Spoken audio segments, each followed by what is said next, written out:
أعوذ بالله من الشيطان الرجيم بسم الله الرحمن الرحيم Bismillahirrahmanirrahim. Assalamualaikum warahmatullahi wabarakatuh. Salat itu doa.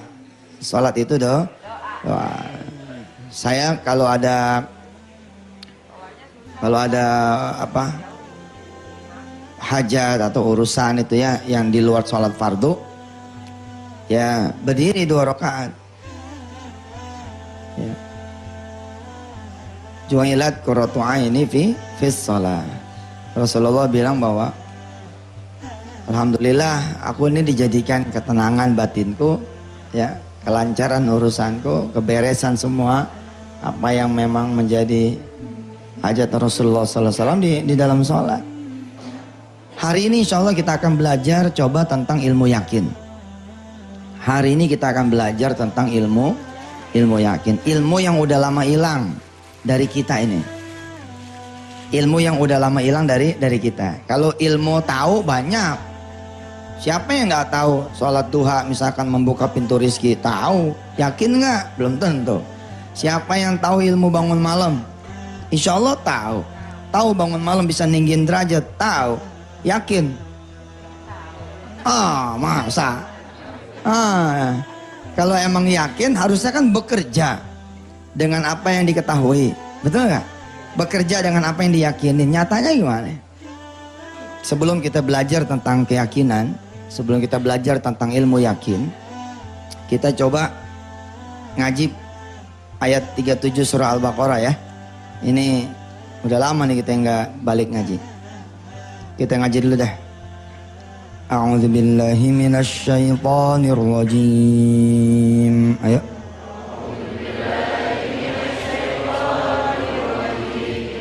Bismillahirrahmanirrahim. Fatalaqqa Adamu min Rabbihi kalimatin fataba alaihi innahu huwat tawwabur rahim. Qulna ihbitu minha jami'a fa imma ya'tiyannakum minni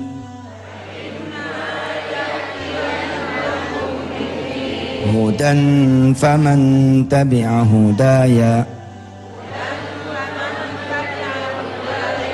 fala khawfun 'alaihim wala hum yahzanun. Walladzina kafaru wa kadzabu bi ayatina ulaika ashabun nar hum fiha khalidun. Nabi Allah Adam setelah dia punya salah minta ampun sama Allah. Nah tadi kita ngomongin kaum Ninawa, ini nabinya sendiri. Nabi Allah Adam alaihissalam ya punya salah, terus dia ngaku salah. Emang nih ngaku salah juga udah bukan hilang cuma di level pimpinan sih, di level tetangga, di level kita, di level saudara. Aduh, ngaku salah ini mahal sekarang. Enak aja gua ngaku salah sama dia kan yang mudahan. Dia dong, tuh parah tuh. Nabi Allah Adam nggak begitu. Begitu dikasih tahu dia salah, dia melek. Fatalaqqa Adamu min Rabbih kalimatin fataba alaihi. Ya, minta ampun sama Allah. Bahkan permohonan ampunnya Nabi Allah Adam dijadikan dendang sholawat kan di kalangan kita punya ibu-ibu kan. Rabbana ya Rabb Rabbana zalamna anfusana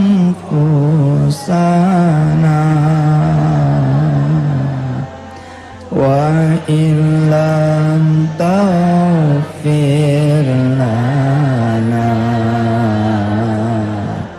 wa tarhamna lanakunanna minal khasirin. Itu dendangnya ibu-ibu kita tuh. Itu kalau lagi bener deh bacanya ya, kalau lagi bener bacanya bisa netes air mata loh. Ya Allah. Rabbana ya Rabbana, wahai Tuhan kami, zalamna anfusana, sungguh kami telah mencelakakan diri kami sendiri. Bener loh. Kita nyalain orang ya kan. Ini punya utang nih gara-gara dia Ustaz. Gara-gara dia tuh. Tapi begitu diajak muhasabah, kita kelamaan gak sholat subuh berjamaah di masjid. Betul. Ternyata ada akumulasi gitu loh. Dari perbuatan-perbuatan buruk kita. Yang kemudian Allah nilai dikit sebenarnya gak banyak. Itu juga udah dikurang-kurangin sama Allah. Lalu diambilnya gitu. Diambilnya dalam bentuk apa? Tiba-tiba mobil yang kita beli hilang, sedangkan belinya pakai duit orang yang nguber, mobilnya udah nggak ada. Terus kita bilang gara-gara dipinjam, ternyata bukan gara-gara siapa-siapa, gara-gara kita sendiri. Ada seorang anak muda di PHK dari kantornya sebab satu kesalahan akuntansi yang tidak pernah dia lakukan, dan dia bersumpah demi Allah tidak pernah melakukan. Tapi kenyataannya udah begitu. Dia tahu tapi tidak bisa mengungkap. Dia cuma bisa meradang, mengeluh, marah. Merasa kemudian ada satu permainan di kantornya yang membuat dia menjadi terlempar. Pertanyaannya, benarkah dia nggak punya salah? Bisa jadi di tempat itu dia nggak punya salah, tapi di tempat yang lain dia punya salah. Usut punya usut, teliti punya teliti, perjalanan waktu berjalan, subhanallah. Dia pernah bikin hamil seorang anak perempuan. Tanpa dia ketahui, abangnya nih anak perempuan tahu tentang dia. Tiba-tiba nih anak masuk ke kantornya. Tanpa dia tahu, dendam sekian tahun yang lalu kemudian muncul kembali. Sebab si anak muda ini sekarang menjadi bawahan dia. Ditempel seakan-akan menjadi kawan karib, atasan yang baik, pimpinan yang bijaksana. Ternyata tanpa diketahui anak muda ini, dihajar dia mak. Ini orang. Begitu udah dikasih kepercayaan, bom masuk dia. Sama adeknya dia nggak bisa masukin, dikerjain di urusan ini. Nah kalau dari sisi itu kan sebenarnya lihat, siapa yang punya salah? Ya dia sendiri yang bikin. Kenapa lu dulu ngehamilin anak orang? Betul loh. Kullu nafsin bima kasabat rohina. Setiap diri kita ini terikat, tergadai kita. Kita ya marahin tetangga si A.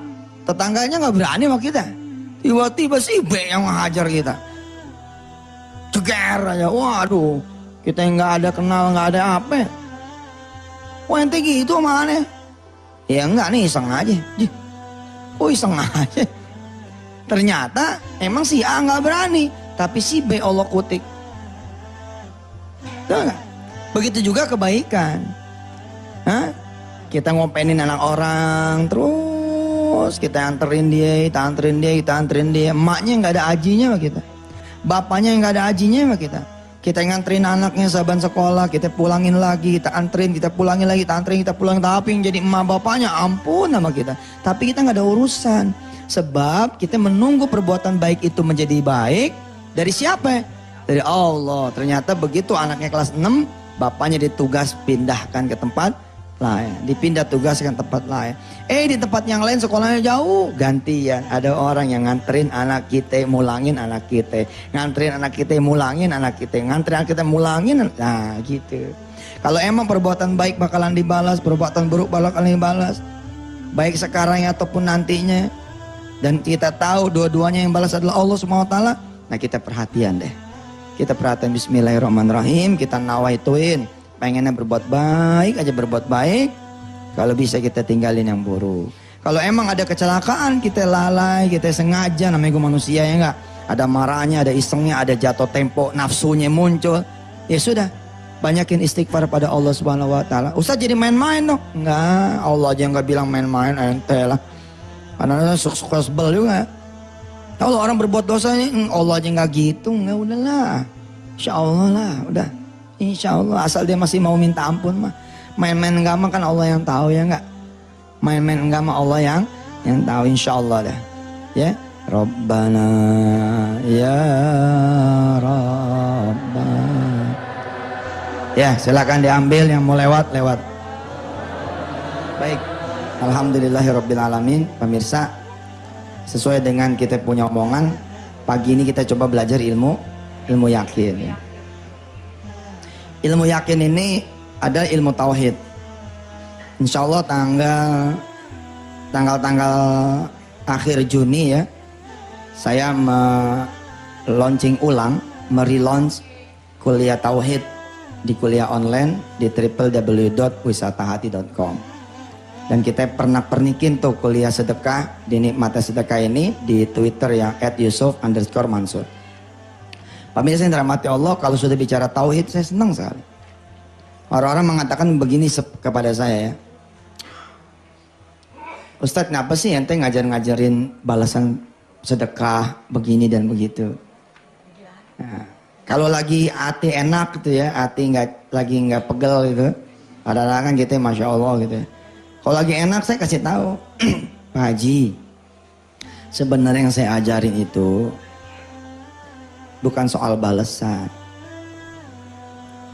Sebenarnya kita nggak tahu juga balasan mah jalan-jalan aja. Tapi yang saya ajarkan sebenarnya keyakinan. Yang kita ajarkan sebenarnya iman, percaya nggak sama Allah gitu. Kalau emang percaya, insya Allah ini yang bakal terjadi. Jadi persoalan tauhid gitu. Ketika kita bicara sholat malam, persoalan tauhid loh. Nggak ketahuan kan, nggak kelihatan kan. Kalau karir, pekerjaan kan ada jelas deh. Kalau kita ngikutin protapnya, insya Allah dah gitu kan. Hah? Di dunia ilmu yang dirapot juga jelas. Tapi yang beginian emang susah. Judulnya aja alladzina yu'minuna bil ghaibi. Coba saya tanya ibu dan bapak semua yang dirahmati Allah. Ini kita coba cerita soal keyakinan nih, ilmu yakin. Alhamdulillah saya kedatangan tamu nih aja, Haji Sidki dari Jember. Kemarin ketemu di Masjid Kuba Mas ya. Ada Haji Imron dari Palembang dan rombongannya. Ada jemaah-jemaah lagi yang lain. Mudah-mudahan pulang dari sini bawa keyakinan. Nanti kita pun akan bicara dengan bapak kita Pak Hendarji ya. Dulu beliau sebagai Dan Puspom ya. Alhamdulillah kita bisa kenal dengan beliau. Kebetulan saya belum pernah masuk ke tentara Pak. Belum pernah gitu masuk ke tentara yang serius punya gitu. Pengen sih tentara-tentara saya ajarin gitu one day one ayat, satu hari satu ayat. Tatkala dia dari awal udah ngapalin Quran satu hari satu ayat, maka ketika dia menjabat 10 tahun yang akan datang, dia sudah menjadi pimpinan yang hafiz 30 juz. Alhamdulillah kemarin di Arhanud 15 Semarang sudah mulai ada rumah tahfiz khusus tentara. Ini luar biasa nih. Jadi kawan saya ini Haji Muhammad Desi Arianto selaku pimpinannya di Arhanud 15 bersikeras gitu, niat bangun rumah tahfiz tapi khusus anggota dia. Jalan peresmiannya lengkap. Peresmiannya yang lain pakai baju koko, dia pakai baju loreng-loreng. Luar biasa itu, tentara-tentara ngapal Quran. Lah kalau satu hari satu ayat Pak Hendarji ya, itu nanti 1 tahun 3 juz. Nggak berasa ngapalin alif lam mim, dah gitu segitu doang. Insya Allah dah nggak ngeganggu tugasnya. Nah, 1 tahun 3 juz, 10 tahun 30 juz. Pada saat nanti dia menjadi jenderal udah 30 juz. Subhanallah. Mudah-mudahan ini dengan wasilah kedatangan beliau kemari ya, ada sambungan nanti ya kan. Baik Bapak Ibu yang dirahmati Allah, saya mau tanya ibu dan bapak semua. Bila ibu dan bapak punya duit 70.000, oke, pengen beli pecel lele 7 bungkus, pengen beli ayam bakar Mas Mono 7 bungkus, pengen beli warung penyet punya ayam 7 bungkus, pengen beli steak 7 bungkus, ada duit 70.000. Emang kita tahu harganya 9.000 apa 10.000. Kira-kira kalau kita jalan ke warung-warung itu, pulang bawa barang yang kita tuju nggak? Normalnya. Gimana kita bicara normal kok? Kita bicara umumnya manusianya. Kita punya duit datang ke warung. Kita punya duit 70.000. Kita punya anak 4, pembantu 1, kita 1, istri 1. Mau beli ayam goreng nih, mau beli ayam bakar, mau beli pecel lele, mau beli apa kayaknya kita mau beli. Terus kita datang nih ke warung itu, pulang bawa nggak? Oh gimana kok enggak? Ya mungkin aja ada sesuatu yang saya tidak ketahui. Coba. Karena dari harganya dengan jumlah yang akan kita beli nggak mungkin gitu loh. Coba. Ayam bakar 7 bungkus, ayam penyet 7 bungkus, mana bakal dapet tuh Ustaz? Maksud saya salah satu. Pantas juga nggak mungkin. Ya Allah, salam, iya saya salah juga ngomongnya. Maksudnya salah satu begitu. Umpama jeruk 10.000 nih, jeruk 10.000. Kita bawa duit 10.000. Dapat toh? Apa? Terus kedudukan ilmu di mana? Kedudukan ilmu, kedudukan Allah, kedudukan doa di mana? Jangankan yang nggak ada duit, bos. Yang ada duit nih, kita cerita orang bawah nih ya, cerita kita sehari-hari ya, sehari-hari nih keseharian. Kita cerita nggak ada duit aja nggak kenal Allah. Aduh lapar ya, masya Allah, duit nggak ada. Mah panggil, coba gini ngutang dulu sana. Utang coba, nggak ada duit tuh. Apalagi ada duit, lapar menyerang. Ada duit nih 10.000, yang diingat siapa? Tukang nasi goreng. Aduh lapar apa ingat Allah? Ya Allah makasih nih udah dikasih lapar ada duit nih. Enggak boro dah. Bener nih kita ngomong kita sendiri nih. Biasa kita langsung manggil anak kita, Kak sini, bapak lu lapar nih, lu beli nasi goreng sono. Yang dicari tukang nasi goreng. Makin kita punya, umumnya orang kebanyakan disebut sama Quran makin gak ingat sama Allah, kecuali sedikit. Ada Quran tuh gak ngakuin, pasti ada, tapi kolila, sedikit. Kalau ente punya duit, pergi ke pasar, pergi ke warung, beli itu barang, kedudukan ilmu mana? Kedudukan Allah di mana? Nah ini yang saya bilang, ada orang yang tahu ya. Insya Allah nanti saya di Universitas Muhammadiyah Yogyakarta tanggal 30 Juni ya, sore 16.30 sampai Isya bicara ini. Di UII nanti Jogja juga ba'da Isyanya bicara ini, bicara ilmu yakin ini. Nanti tanggal 14 pun sore nih, hari ini ba'da asar kita bicara ini. Kita bicara ilmu yakin yang udah lama hilang dari kita. Ada duit, kita mau beli pecel lele, terus pulang bawa, terus kedudukan ilmu di mana? Hampir nggak ada tuh. Harusnya gimana? Ini cerita implementasi gitu ya. Kan tahu ente tahu kan? Siapa yang sedekah 1 dikali 10. Coba iseng pengen beli nasi bungkus 7 bungkus nih. Isinya apa kek? Mau ayam kek, mau lele kek, apa terserah dah. Coba jajal. Beli 1 bungkus. Kita punya bukan nggak punya, kita punya, kita pengen ngetes aja. Bener nggak sih? Kan mau belajar ilmu yakin kan? Kita beli 1 bungkus, betul nggak? Ada tukang ojek di depan. Kita panggil dia, bang, nih buat ente. Kita tungguin, bener kagak Allah nganterin 10 bungkus? Lah, ini kan ilmu ente nih. Ilmu ente pada nih, betul nggak? pengen beli bakso, pengen beli bakso nih, bakso moncrot, kita pengen beli bakso 10 bungkus. Kalau ente punya duit 10 bungkus, beli 10 bungkus, di mana? Ilmu ente di mana? Nggak ada. Kenapa? Karena kita nggak pernah belajar keyakinan. Kenapa ente dikasih susah coba? Supaya yakin Allah itu ada.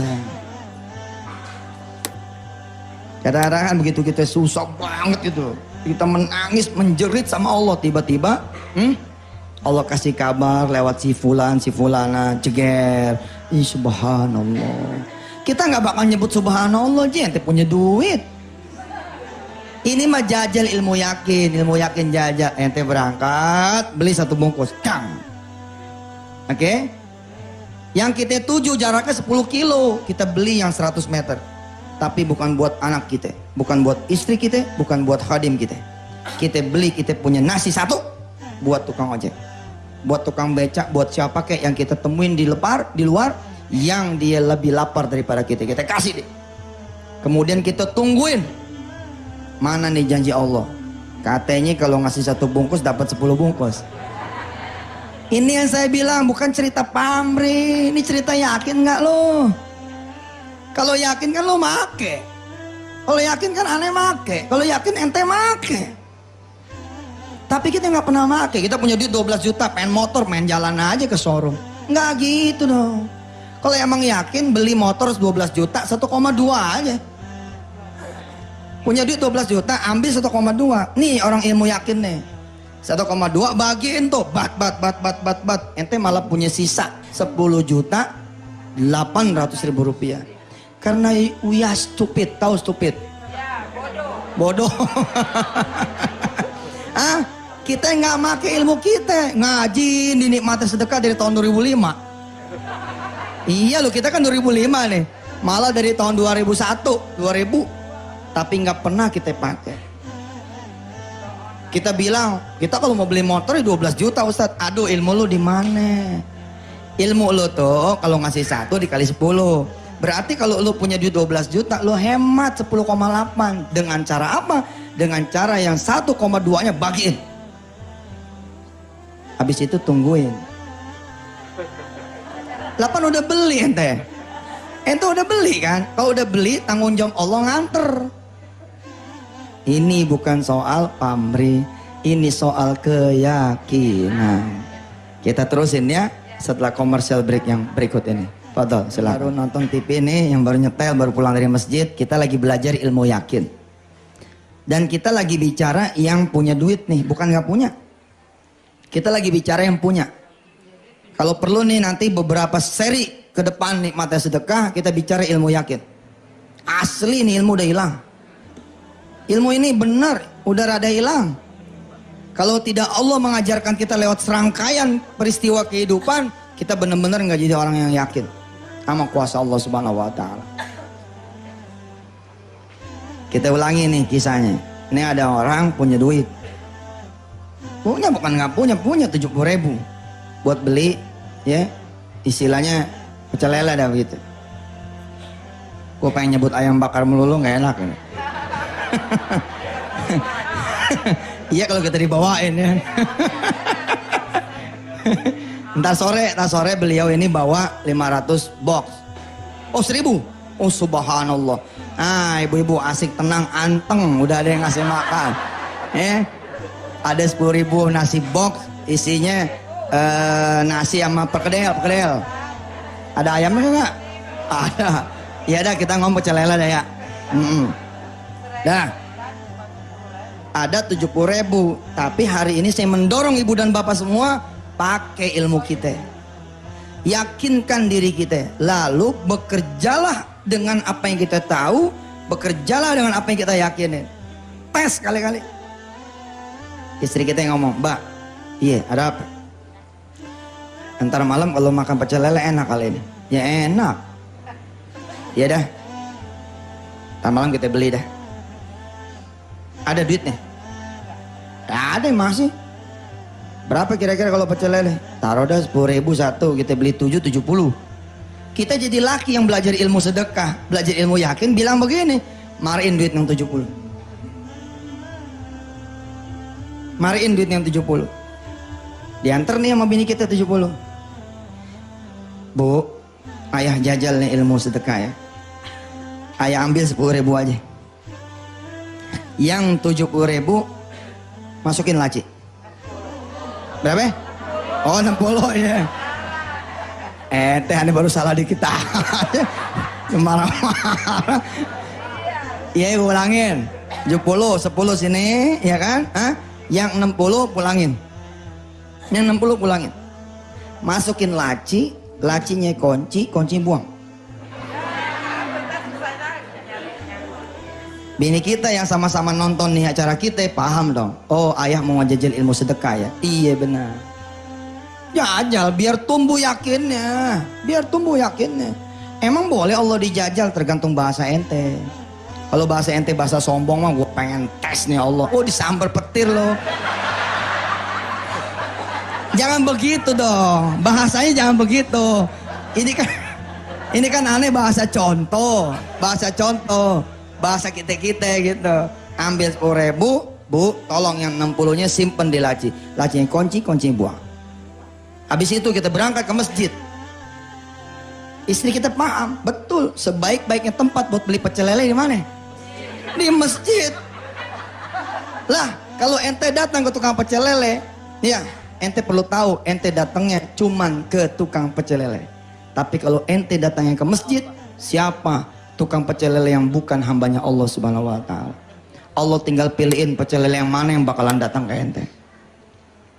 Berangkat nih kita ke masjid sama anak-anak kita yang 4, sama pembantu kita yang 1, kita berangkat ke masjid. Kita sepakat doanya sama, habis maghrib pecel lele. Begitu selesai ba'diyah, ya kan? Kita berdoa. Bismillahirrahmanirrahim, ya Allah. Pengen tahu nih. Ini kita yang gak bawa duit, mau jalan ke tukang pecel lele, gimana ceritanya nih?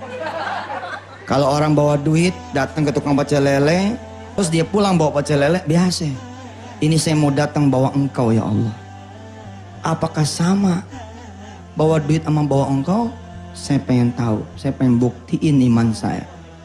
Wassallallahu alaihi wasallam Muhammad wa ala alihi. Tetap dah tuh. Anak-anak kita doanya begitu juga. Ya Allah pusing nih. Masa beli pecel lele di masjid? Nggak ngerti nih cara pikiran baba, nggak paham. Tapi ya Allah kalau emang bener nih caranya, bener nih, insya Allah mudah-mudahan saya punya iman kayak saya punya ayah ya Allah. Gitu. Anak saya Pak ngejadiin saya idola banget. Anak saya si Wirda jadiin saya idola bener. Dia kalau doa gitu, saya pengen yakin kayak papa, saya pengen punya ilmu kayak papa. Kenapa? Karena kita ngajarin yang ini.